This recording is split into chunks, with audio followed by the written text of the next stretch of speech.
लोकसभेमध्ये गेल्या एक आठवड्यापासून सुरू असलेली कोंडी आज फुटण्याची शक्यता। लोकसभा अध्यक्षांची सर्व पक्षांच्या नेत्यांसोबत चर्चा।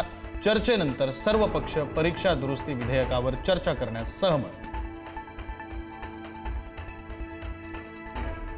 सार्वजनिक परीक्षा दुरुस्ती विधेयकासंदर्भात एनडीएचा मोठा निर्णय। विधेयकावरील चर्चेसाठी एनडीए तरुण नेतृत्वाला पुढे करणार, तर शिवसेनेकडून आज श्रीकांत शिंदे विधेयकावर बाजू मांडणार।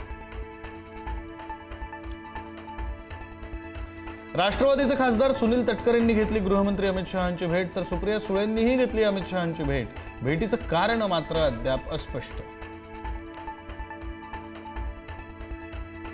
पुण्यामध्ये रंगणार ऐतिहासिक 100वे अखिल भारतीय मराठी साहित्य संमेलन। अध्यक्षपदासाठी ज्येष्ठ विचारवंत डॉक्टर शेषराव मोरे यांच्या नावाची जोरदार चर्चा। जेन झी भारताचं भविष्य, पण सध्या त्यांनी कुणी काहीच म्हणू शकत नाही। पोलीस आयुक्त विश्वास नांगरे पाटलांचं विधान। कितीही काम केलं तरी पोलिसांना शिव्याच बसतात, नांगरे पाटलांचं वक्तव्य। तडीपारची कारवाई करा, पण जेलमधून बाहेर काढा। डॉक्टरांना मारहाण करणारा नगरसेवक रमेश म्हात्रेची हायकोर्टाकडे गयावया। हव्या त्या अटी लावा, पण जामिनावरील स्थगिती उठवा, म्हात्रेची विनंती। माधुरी हत्तीला परत आणण्यासाठी कोल्हापुरातील नांदणीमध्ये एक दिवसीय उपोषण। वनतारामधून माधुरी हत्तीला परत आणण्यासाठी नांदणीचे ग्रामस्थ आक्रमक।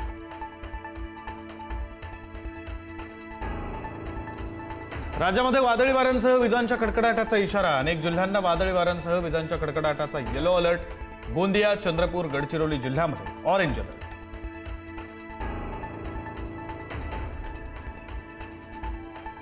मुंबईला पाणी पुरवणाऱ्या तलावांच्या पाणलोट क्षेत्रामध्ये समाधानकारक पाऊस। मुंबईला मे 2027 पर्यंत पुरेल इतका पाणीसाठा, मुंबईकरांना दिलासा।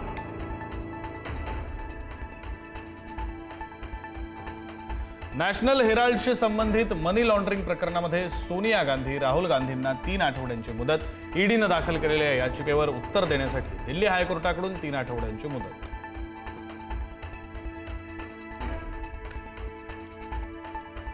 एसी ट्रेनमध्ये पूजा करत दिवा पेटवल्यानं सुरक्षेचा प्रश्न ऐरणीवर। चालत्या ट्रेनमध्ये उघडी ज्योत वापरल्यानं सुरक्षेबाबत गंभीर चिंता व्यक्त। सहप्रवाशाच्या सतर्कतेमुळे मोठा अनर्थ टळला।